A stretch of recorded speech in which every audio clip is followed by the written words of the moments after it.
Hello friends, welcome back to Cinema Explainer. ഇന്ന് നമ്മൾ 2019 പുറത്തിറങ്ങിയ നഗർ കീർത്തൻ എന്ന ബംഗാളി സിനിമയെ കുറിച്ചിട്ടാണ് നോക്കാൻ പോകുന്നത്. സിനിമയിലേക്ക് കടക്കുന്നതിന് മുമ്പ് ചാനൽ ഇതുവരെ സബ്സ്ക്രൈബ് ചെയ്യാതെയാണ് നിങ്ങൾ വീഡിയോ കാണുന്നതെങ്കിൽ ചാനൽ ഒന്ന് സബ്സ്ക്രൈബ് ചെയ്ത് തൊട്ടടുത്തുള്ള ബെല്ലൈക്കൺ ഒന്ന് അമർത്തിയാൽ ഞങ്ങൾ അപ്ലോഡ് ചെയ്യുന്ന പുതിയ വീഡിയോസ് നിങ്ങൾക്ക് അരികിലേക്ക് ഉടനെ തന്നെ എത്തുന്നതായിരിക്കും. സോ നമുക്ക് ഒട്ടും വൈകാതെ തന്നെ സിനിമയിലേക്ക് കടക്കാം. സിനിമയുടെ തുടക്കത്തിൽ തന്നെ നമ്മുടെ ഹീറോയെ കാണിക്കുന്നു. അവന്റെ പേര് മധു. അവൻ ആർക്കോ വേണ്ടി കാത്തിരിക്കുന്നതായി കാണിക്കുകയാണ്. അതേസമയം അവനെ ലക്ഷ്യമാക്കി നമ്മുടെ ഹീറോയിനായ പുട്ടി എന്ന പെൺകുട്ടിയും വന്നുകൊണ്ടിരിക്കുകയാണ്.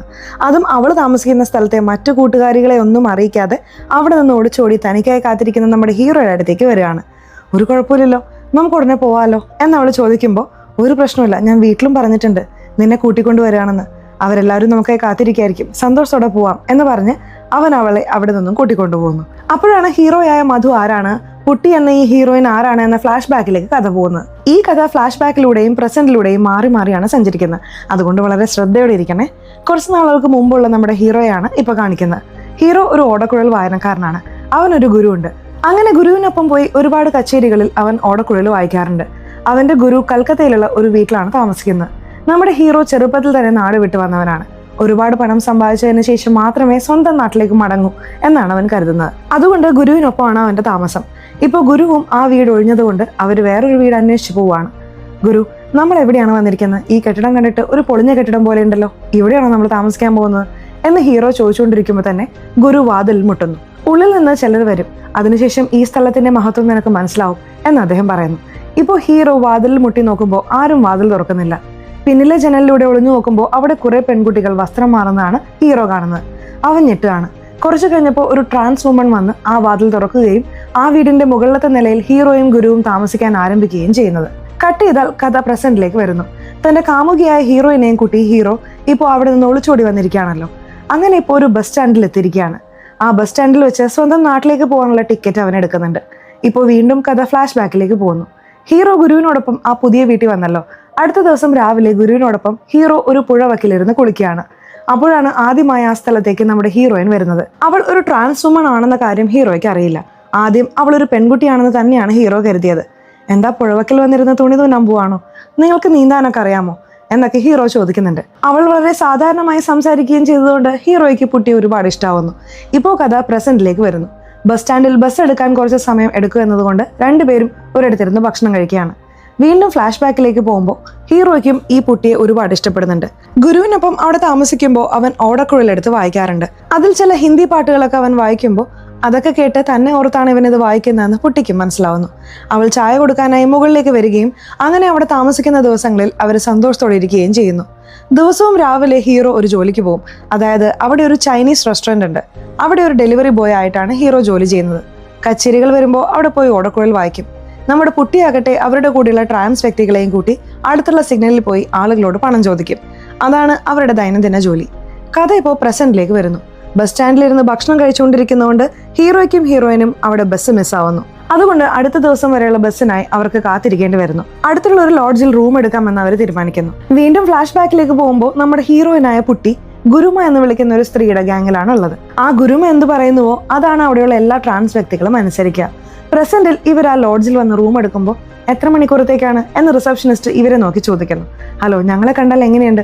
ഞങ്ങൾ ഒരു ദിവസം ഇവിടെ താമസിക്കാനാണ് വന്നത്, നിങ്ങൾ ഉദ്ദേശിക്കുന്ന കാര്യങ്ങൾക്കൊന്നും അല്ല എന്ന് പറഞ്ഞിട്ട് ഹീറോയിനെയും കൂട്ടി ആ റൂമിലേക്ക് പോകുന്നു. ഇവിടെ നോക്ക് പുട്ടി, ഈ സ്ഥലം വളരെ മോശമാണ്. പിന്നെ ഞാൻ നിന്നോട് ഒരു ഓപ്പറേഷന്റെ കാര്യം പറഞ്ഞിരുന്നില്ലേ, അതിനായി ഇവിടെ ഒരു പ്രിൻസിപ്പൽ മാഡത്തെ ഞാൻ കണ്ടുവച്ചിട്ടുണ്ട്. അവരും ഇങ്ങനെ ഒരു ആൺകുട്ടിയായി ജനിച്ച് പിന്നീട് പെണ്ണായി മാറാൻ ഓപ്പറേഷൻ ചെയ്ത് ഇപ്പോൾ ഒരു പെണ്ണായി തന്നെ ജീവിക്കുന്നവരാണ്. അവരെ പോലെ ബുദ്ധിമുട്ടുന്ന ഒരുപാട് പേരുടെ ജീവിതത്തെക്കുറിച്ച് അവർ പുസ്തകങ്ങളൊക്കെ എഴുതിയിട്ടുണ്ട്. നമുക്ക് അവരുടെ അടുത്ത് പോയി സഹായം ചോദിക്കാം. ഓപ്പറേഷൻ ചെയ്ത് നീ ശരിക്കും ഒരു പെണ്ണായി മാറിക്കഴിഞ്ഞാൽ നമുക്ക് രണ്ടുപേർക്കും വിവാഹം കഴിച്ച് എല്ലാ ദമ്പതികളെയും പോലെ സന്തോഷമായി ജീവിക്കാം എന്ന് ഹീറോ പറയുന്നു. അടുത്ത ദിവസം രാവിലെ ഇറങ്ങുമ്പോൾ ഇതൊരു മോശം ലോഡ്ജ് ആയതുകൊണ്ട് പലരും ഇതിനുള്ളിൽ വരും. ആര് വാതിൽ മുട്ടിയാലും തുറക്കരുത്, ഞാൻ വന്നാൽ മാത്രം വാതിൽ തുറക്കുക എന്ന് പറയുന്നു.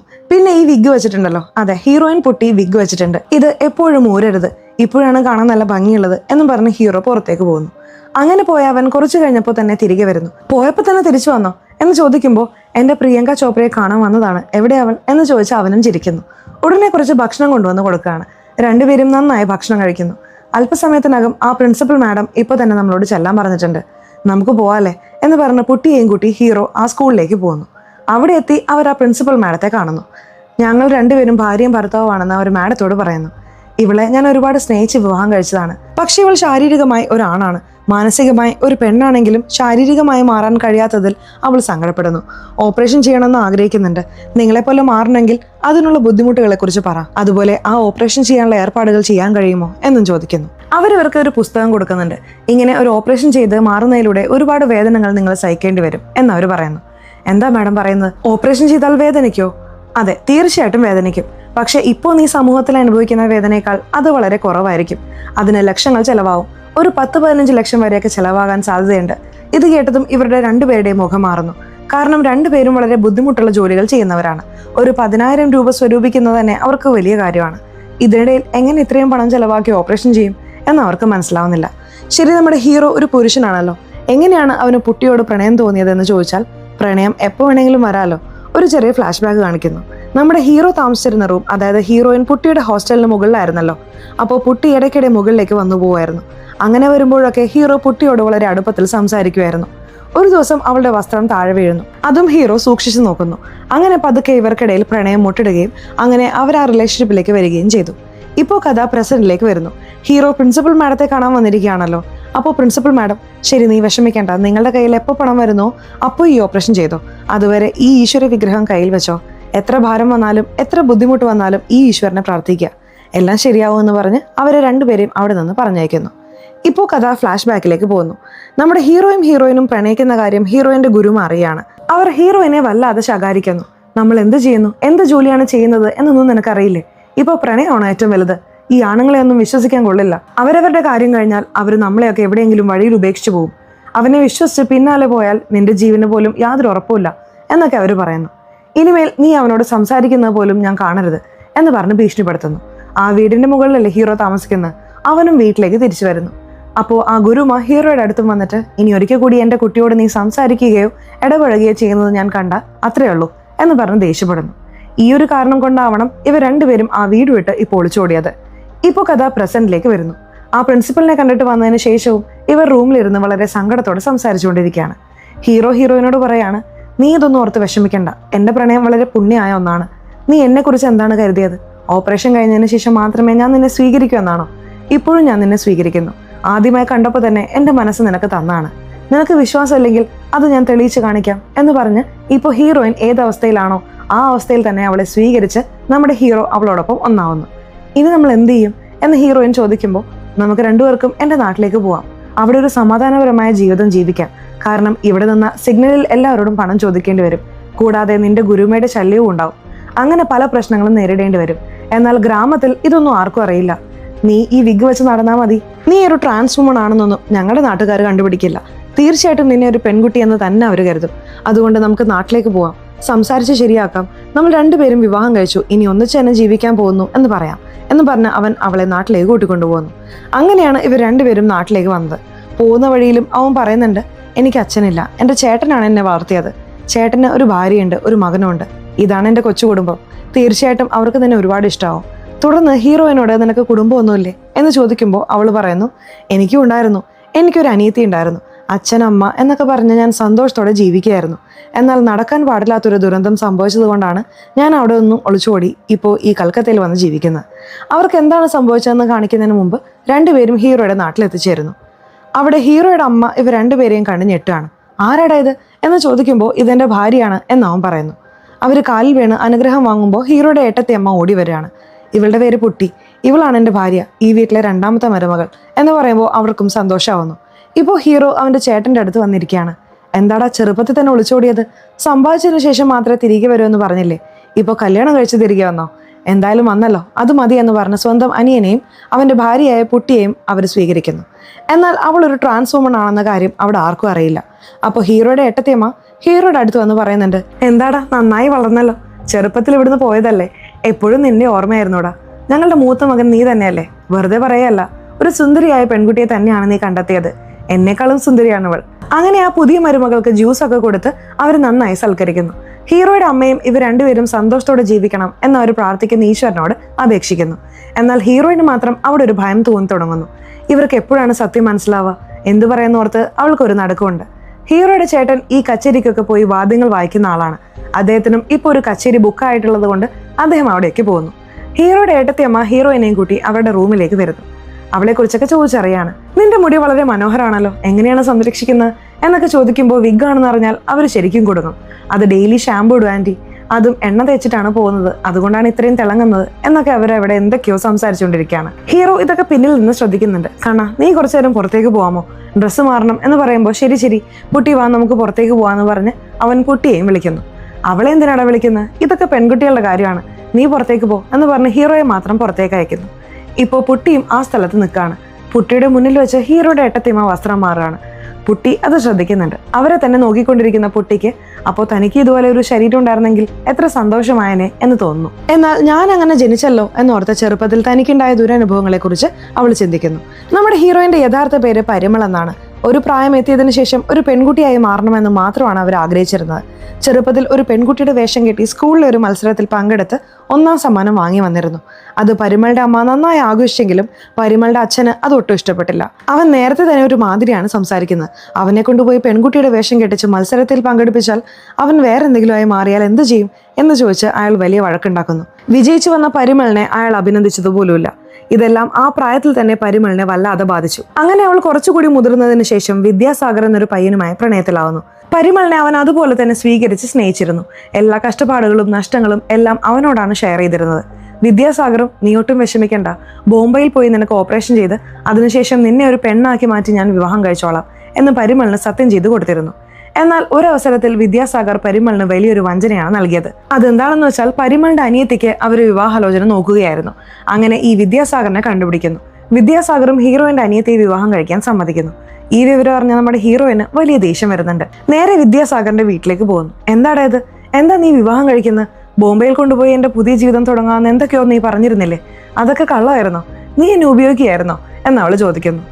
നീ എന്തൊക്കെയായി പറയുന്നത്, ഇപ്പൊ ഞാൻ ആരെയാ കല്യാണം കഴിക്കാൻ പോകുന്നത്, നിന്റെ അനിയത്തിയല്ലേ, നിന്റെ വീട്ടിലെ കുട്ടിയല്ലേ, അവളെ കല്യാണം കഴിച്ച് നിന്റെ വീട്ടിലേക്ക് തന്നെയല്ലേ വരുന്നത്, നമ്മളെല്ലാവരും ഒന്നിച്ചല്ലേ ജീവിക്കാൻ പോകുന്നത്, അപ്പോൾ ഒപ്പം നിന്നെയും ഞാൻ നോക്കിക്കോളാം, നമുക്ക് സന്തോഷമായിരിക്കാം എന്നവൻ പറയുമ്പോൾ അവൻ ഇങ്ങനെ സംസാരിച്ചത് കണ്ട് പരിമൾ ആകെ തകർന്നു പോകുന്നു. അതിനുശേഷം തന്റെ വേദനയെല്ലാം കടിച്ചമർത്തിക്കൊണ്ട് താൻ സ്നേഹിച്ച ആ വിദ്യാസാഗറിന് സ്വന്തം അനിയത്തിയെ മേക്കപ്പ് ഒക്കെ ചെയ്ത് അണിയിച്ചൊരുക്കി വിവാഹവും ചെയ്തു കൊടുക്കുന്നു. ആ വിവാഹം കണ്ടിട്ട് ഇതിനുമേൽ ഈ വീട്ടിൽ നമുക്ക് ജീവിക്കാൻ കഴിയില്ല, ദിവസവും ഈ നരകത്തിൽ കഴിയാൻ പറ്റില്ല എന്ന് തീരുമാനിച്ച് അവൾ കൽക്കട്ടയിലേക്ക് ഒളിച്ചോടി വരികയായിരുന്നു. അങ്ങനെ കൽക്കത്തയിലേക്ക് ഒളിച്ചോടി വന്ന് ഒരുപാട് ബുദ്ധിമുട്ടുകൾ അവൾ അനുഭവിച്ചു. അപ്പോഴാണ് ഗുരുമ അവളെ അവരുടെ ഹോസ്റ്റലിലേക്ക് കൂട്ടിക്കൊണ്ടുവരുന്നത്. ഇവിടെ നോക്കുമോളെ, ഒരു ട്രാൻസ് വുമണായി ഈ സമൂഹത്തിൽ ജീവിക്കുക എന്ന് പറയുന്നത് വളരെ വളരെ റിസ്ക് ആയ കാര്യമാണ്. കാരണം ഒന്നാമത് പുരുഷന്മാരിൽ നിന്നും നമുക്ക് സുരക്ഷ ഉണ്ടാവില്ല, രണ്ടാമത് നമ്മുടെ കൂടെയുള്ള ട്രാൻസ് വ്യക്തികളിൽ നിന്ന് തന്നെ നമുക്ക് സുരക്ഷ ഉണ്ടാവില്ല. എന്നാൽ നീ ഈ ഗുരുമയ്ക്കൊപ്പം ചേരുകയാണെങ്കിൽ നീ എൻ്റെ മകളായി മാറും. അതിനുശേഷം നിനക്ക് സുരക്ഷിതമായി എവിടെ വേണമെങ്കിലും പോയി വരാം. എന്നാൽ ഞാൻ പറയുന്ന കാര്യങ്ങൾ മാത്രം നീ തൊഴിലാക്കി അതിലൂടെ മാത്രമേ നീ സമ്പാദിക്കാൻ പാടുള്ളൂ, അതിൽ പകുതി കാശ് എനിക്ക് തരണം എന്നൊക്കെ പറഞ്ഞിട്ട് ഗുരുമ അവളോട് ഡാൻസ് ചെയ്യാൻ അറിയാമോ എന്ന് ചോദിക്കുന്നു. അങ്ങനെ ഹീറോയിനും ഡാൻസ് ചെയ്ത് കാണിക്കുന്നുണ്ട്. അതിനുശേഷം അവർക്ക് മേക്കപ്പ് ഒക്കെ ഇട്ട് കൊടുത്ത് വിഗൊക്കെ വെച്ച് ലിപ്സ്റ്റിക് ഒക്കെ ഇട്ട് ഈ സിഗ്നലിലും അതുപോലെ ഒരുപാട് പരിപാടികൾക്കും കൊണ്ടുപോയി ഡാൻസ് കളിപ്പിക്കുകയും ഒരുപാട് പേരിൽ നിന്ന് പണം വാങ്ങുകയും അതിലൂടെ സമ്പാദിക്കുകയും ചെയ്യുമായിരുന്നു. അങ്ങനെ ഒരു നരക ജീവിതം അനുഭവിച്ചാണ് ഹീറോയിൻ ഇപ്പോൾ ഈ വീട്ടിലേക്ക് വന്നിട്ടുള്ളത്. പ്രസന്റിൽ നമ്മുടെ ഹീറോയ്ക്ക് ഒരു കച്ചേരി ലഭിക്കുന്നു. അങ്ങനെ ആ കച്ചേരിയിൽ അവൻ ഓടക്കുഴൽ വായിച്ചുകൊണ്ടിരിക്കുകയാണ്. വളരെ മനോഹരമായ അവനത് വായിക്കുന്നത് അവിടെയുള്ള ആളുകളെല്ലാം കേൾക്കുകയാണ്. പ്രത്യേകിച്ച് ഹീറോയിൻ സ്വന്തം ചെറുപ്പകാലത്തെ ജീവിതമൊക്കെ ഓർത്ത് കണ്ണുനീർ വാർക്കുന്നു. എനിക്ക് എന്തിനാണ് ഇങ്ങനെ ഒരു ജീവിതം, ഇങ്ങനെ ഒരു നരകം തന്നത് എന്ന് ഈശ്വരനോട് പ്രാർത്ഥിച്ചുകൊണ്ട് അടുത്തിരിക്കുന്ന ഹീറോയുടെ ഏട്ടത്തിയമ്മയുടെ തോളിലേക്ക് ചാരി അവൾ പൊട്ടിക്കരയുന്നു. ഒന്നും ഓർത്ത് വിഷമിക്കണ്ട മോളെ, അച്ഛനമ്മമാരെയോ വീടിനെ ഓർത്ത് കരയണ്ട, നീ ഇപ്പോൾ ഇവിടെ വന്നില്ലേ, ഇനി ഞാൻ നിന്നെ നോക്കിക്കോളാം എന്ന് പറഞ്ഞ് അവർ തലോടുമ്പോൾ പെട്ടെന്ന് തലയിലുള്ള ആ വിഗ് ഇളകി അവരുടെ കയ്യിലേക്ക് വരുന്നു. അപ്പോൾ ആ സ്ഥലത്ത് വെച്ച് യാഥാർത്ഥ്യം എന്തെന്ന് വെളിപ്പെട്ട് നമ്മുടെ ഹീറോയിനായ പുട്ടി പിടിക്കപ്പെടുന്നു. അവളൊരു ട്രാൻസ് വുമൺ ആണെന്ന കാര്യം അവിടെയുള്ള എല്ലാവർക്കും മനസ്സിലാവുന്നു. ഹീറോയുടെ ഏട്ടത്തിയമ്മയും അയ്യോ ഇതറിയാതെ ഇവളൊരു പെൺകുട്ടിയാണെന്ന് കരുതി ഇവളുടെ മുൻപിലാണല്ലോ ഞാൻ വസ്ത്രം മാറിയത് എന്നോർത്ത് ഞെട്ടാണ്. ഹീറോയുടെ ചേട്ടനും ഇവളെയാണോ നമ്മൾ മരുമകളായി സ്വീകരിച്ചത്, കുടുംബത്തിന്റെ മാനം പോയി എന്നോർത്ത് ഞെട്ടുന്നു. ഹീറോയുടെ അമ്മയും ഞെട്ടിലൂടെ നോക്കുമ്പോൾ ഹീറോയ്ക്കും അവിടെ എന്ത് ചെയ്യണമെന്ന് അറിയാതെ ഓടക്കുഴൽ വായന നിർത്തിവെച്ച് ആ സ്ഥലത്ത് നിന്ന് ഓടുന്നു. അതിനുള്ളിൽ ഹീറോയിനും ഈ അപമാനം സഹിക്കാൻ കഴിയാതെ ആ സ്ഥലത്തു നിന്നും പൂർണ്ണമായും ഓടിപ്പോകുന്നു. ഇപ്പോൾ ഹീറോയും വീട്ടിലേക്ക് വരികയാണ്. അവിടെ ഹീറോയിനെ തിരയാണ്. ഹീറോയിനെ കാണാനില്ല.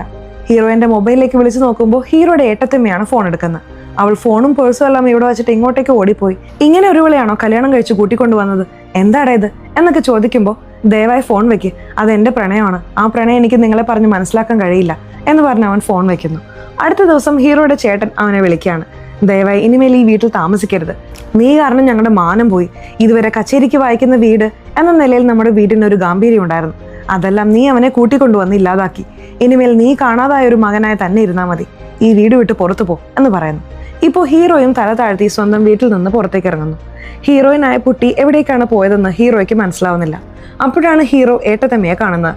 ഹീറോയിൻ കയ്യിൽ വെച്ചിരുന്ന ആ ഈശ്വര വിഗ്രഹവും ഹീറോയിന്റെ മൊബൈലും ഏട്ടത്തമ്മ ഹീറോയുടെ കയ്യിൽ കൊടുത്തിട്ട് പറയുന്നു, ഒന്നും വിഷമിക്കേണ്ട, നിന്റെ പ്രണയം എന്താണെന്ന് എനിക്ക് മനസ്സിലാകാൻ കഴിയുന്നുണ്ട്. ഈ 2000 രൂപ നിന്റെ ചെലവിനായി വെച്ചോ, ഇതിനപ്പുറം എനിക്കൊരു സഹായവും ചെയ്യാൻ കഴിയില്ല, നിനക്ക് ഇവിടുന്ന് പോവാം. ഇതുകൂടി പറഞ്ഞ് സൂക്ഷിച്ചു പോകണം, ഇടയ്ക്ക് എന്നെ വിളിക്കണം എന്ന് പറഞ്ഞ് ഹീറോയെ അവരവിടെ നിന്ന് പറഞ്ഞയക്കുന്നു. അവരും കരഞ്ഞുകൊണ്ടാണ് പോകുന്നത്. ഇപ്പോഴാണ് നമ്മുടെ ഹീറോയിൻ യഥാർത്ഥത്തിൽ പ്രസന്റിൽ എവിടെയാണുള്ളതെന്ന് കാണിക്കുന്നത്. തനിക്കുണ്ടായ അപമാനങ്ങളെല്ലാം ഓർത്ത് ഇപ്പോൾ ഒരു മാർക്കറ്റിനടുത്തുള്ള ചായക്കടയിലാണ് അവൾ ഇരിക്കുന്നത്. അപ്പോൾ അതേ മാർക്കറ്റിൽ ഒരുപാട് ട്രാൻസ് വുമൻസ് കൂട്ടമായി വന്ന് ഓരോ കടയിലും കയറി പണം ചോദിക്കുന്നുണ്ട്. ആ മാർക്കറ്റ് തന്നെ അവരുടേതാണെന്ന രീതിയിലാണ് കാണിക്കുന്നത്. അവർ അതേ മാർക്കറ്റിലിരിക്കുന്ന ഹീറോയിനെ കാണുന്നു. നിങ്ങൾക്ക് ഓർമ്മയുണ്ടോ, ഹീറോയിൻ കൽക്കത്തയിൽ വന്ന ഗുരുമയെ കാണുമ്പോൾ ട്രാൻസ് വുമൻസിനിടയിൽ നിന്ന് തന്നെ നമുക്ക് ഒരുപാട് പ്രശ്നങ്ങൾ വരും, തനിച്ചായാൽ നമുക്കത് നേരിടാൻ കഴിയില്ല എന്ന് പറഞ്ഞിരുന്നില്ലേ? അതെന്താണെന്ന് ഹീറോയിൻ അവിടെയാണ് മനസ്സിലാക്കുന്നത്. ആരടി നീ? ഈ മാർക്കറ്റിൽ എന്താ വന്നത്? നീ എങ്ങനെ മാർക്കറ്റിനുള്ളിൽ വരും? ഇവിടെയുള്ള എല്ലാവരോടും ഞങ്ങൾക്ക് മുമ്പേ വന്ന് നീ പണം വാങ്ങിയോ? ആരാണ് നീ എന്ന് ചോദിച്ച് ഹീറോയിനെ അവർ വല്ലാതെ അപമാനിക്കുന്നു. എല്ലാവരുടെയും മുന്നിൽ വെച്ച് ഹീറോയിൻ്റെ സാരി വലിച്ചൂരുകയും അവരുടെ ദേഹത്ത് ചായമൊഴിക്കുകയും അതെല്ലാം വീഡിയോ എടുക്കുകയും ചെയ്യുന്നു. ഹീറോയിനും അവിടെ എന്ത് ചെയ്യണമെന്നറിയാതെ എല്ലാവരുടെ മുന്നിൽ വെച്ച് പൊട്ടിക്കരഞ്ഞ് ദയവായി എന്നെ വിട് എന്ന് അപേക്ഷിക്കുന്നു. എന്നാൽ അവരവളെ അപമാനിക്കുന്നു. അവസാനം അവിടെ പോലീസുകാർ വന്ന് പ്രശ്നമുണ്ടാക്കിയ മറ്റുള്ളവരെ വിട്ടിട്ട് നമ്മുടെ ഹീറോയിനെയും പിടിച്ചുകൊണ്ട് പോകുന്നു. ഇതെല്ലാം കഴിഞ്ഞതിന് ശേഷം ആ മാർക്കറ്റിലേക്ക് ഹീറോയിനെ അന്വേഷിച്ച് ഹീറോ വരുന്നു. അവിടെയുള്ള ഒരാളോട് കുട്ടിയുടെ ഫോട്ടോ കാണിച്ച് ഇവരെ അറിയാമോ എന്ന് ചോദിക്കുന്നു. ഈ പെണ്ണാണോ? കുറച്ച് സമയത്തിന് മുമ്പാണ് അവൾക്കൊരു ക്രൂരത നടന്നത് എന്ന് പറഞ്ഞ് അയാൾ നടന്ന കാര്യങ്ങൾ ഹീറോയോട് പറയുന്നു. എൻ്റെ കയ്യിൽ വീഡിയോ ഉണ്ടെന്ന് പറഞ്ഞ് അവർ ആ ക്രൂരത വീഡിയോ എടുത്തു വെച്ചത് ഹീറോയെ കാണിക്കുന്നു. അത് കണ്ട് ഹീറോ പൊട്ടിക്കരയാണ്. ഇപ്പോൾ അവൾ എവിടെ ഉണ്ടാവും എന്ന് ചോദിക്കുമ്പോൾ സ്റ്റേഷനിലേക്ക് കൊണ്ടുപോയി അവിടെ പോയി നോക്കാൻ അയാൾ പറയാണ്. ഇപ്പോൾ ഹീറോ സ്റ്റേഷനിലേക്ക് വരുന്നു. അവിടെ ആ ഇൻസ്പെക്ടറെ കണ്ട് സംസാരിക്കുന്നു. ഓ, ഈ പെണ്ണാണോ? ഈ പെൺകുട്ടി അന്വേഷിച്ചെന്തിനാ വന്ന് എന്ന് ചോദിക്കുമ്പോൾ ഇവളെൻ്റെ ഭാര്യയാണ് എന്ന് ഹീറോ പറയുന്നു. ഇത് കേട്ടതും അവിടെയുള്ള പോലീസുകാരുടെ മുഖം മാറുന്നു. ശരി, ലോക്കപ്പിലാണ് ഇട്ടിരിക്കുന്നത്. സത്യത്തിൽ അവളൊരു ആണിനെ പോലെയാണല്ലോ ഇരിക്കുന്നത്. ഇവിടെ ആണുങ്ങൾക്കും പെണ്ണുങ്ങൾക്കും പ്രത്യേക സെല്ലുകളുണ്ട്, എന്നാൽ മൂന്നാമത്തെ ജെൻഡറിന് വേറെ സെല്ലില്ല. അതുകൊണ്ട് അവളെ ആണുങ്ങളുടെ സെല്ലിലാണ് ഇട്ടിരിക്കുന്നത്, അവിടെ പോയി വിളിച്ചോ എന്ന് പറയുന്നു. ഇപ്പോൾ ആ സെല്ലിലുള്ള ഹീറോയിനെ കാണാനായി ഹീറോ വരുന്നു. എന്നാൽ അതിനുള്ളിൽ ഈ അപമാനങ്ങളും ശകാരങ്ങളും ഇനി ഈ സമൂഹത്തിൽ ജീവിക്കാൻ കഴിയില്ല എന്ന അവസ്ഥ വന്നതിന് ശേഷവും കൂടാതെ ആണുങ്ങളുള്ള സെല്ലിൽ അവൾക്ക് ഒരുപാട് ക്രൂരതകൾ നേരിടേണ്ടി വന്നിട്ടുണ്ട്. അതെല്ലാം സഹിക്കാൻ കഴിയാതെ ഹീറോയിൻ അവിടെ വെച്ച് തന്നെ സ്വന്തം ജീവൻ ഒടുക്കുന്നു. ഇതെല്ലാം ഹീറോ കാണുന്നു. അവനും അവിടെ വെച്ച് ആകെ തകർന്നു പോവാണ്. കണ്ണീര് വാർത്ത് അവൻ പൊട്ടിക്കരയാണ്. ഇപ്പോൾ ഹീറോയിന്റെ സാരിയും അണിഞ്ഞ് നേരെ ഹീറോയിനെ നോക്കിയിരുന്ന ആ ഗുരുമയുടെ വീട്ടിലേക്ക് ഹീറോ വന്ന് നിൽക്കുന്നു. അപ്പോഴാണ് ആ ഗുരുമ പറഞ്ഞത് ഓർമ്മ വരുന്നത്. ഹീറോയിനോട് പറഞ്ഞിരുന്നില്ലേ, ഈ ആണിനെ വിശ്വസിച്ച് അവനെ പ്രണയിച്ച് അവനോടൊപ്പം പോയാൽ നിനക്ക് ജീവിക്കാൻ കഴിയില്ല, അവൻ തന്നെ നിന്റെ കഥ കഴിക്കുമെന്ന്. അതിപ്പോൾ ഓർമ്മ വന്ന് ഹീറോ ആ ഗുരുമയുടെ കാലിൽ വീണ് മാപ്പ് ചോദിക്കുന്നു. അങ്ങനെ ഈ സമൂഹത്തിന്റെ ദുരവസ്ഥ എന്താണെന്ന് ഈ സിനിമയിൽ കാണിച്ച് ഒരു ചോദ്യചിഹ്നത്തോടെ ഈ സിനിമയുടെ കഥ അവസാനിപ്പിക്കുകയാണ്. സോ സിനിമ എങ്ങനെ ഉണ്ടായിരുന്നു? ഇഷ്ടപ്പെട്ടോ? സിനിമയെക്കുറിച്ചിട്ടുള്ള നിങ്ങളുടെ അഭിപ്രായങ്ങൾ തീർച്ചയായിട്ടും കമന്റ് ബോക്സിൽ രേഖപ്പെടുത്തണേ. അതുപോലെ ചാനൽ ഇതുവരെ സബ്സ്ക്രൈബ് ചെയ്തിട്ടില്ലെങ്കിൽ ചാനൽ ഒന്ന് സബ്സ്ക്രൈബ് ചെയ്ത് ഈ വീഡിയോ ഇഷ്ടപ്പെട്ടാൽ തീർച്ചയായിട്ടും ഒരു ലൈക്ക് കൂടി തരാൻ മറക്കല്ലേ. സോ ഇനി അടുത്തൊരു വീഡിയോയിൽ കാണുന്നവരെ ബൈ.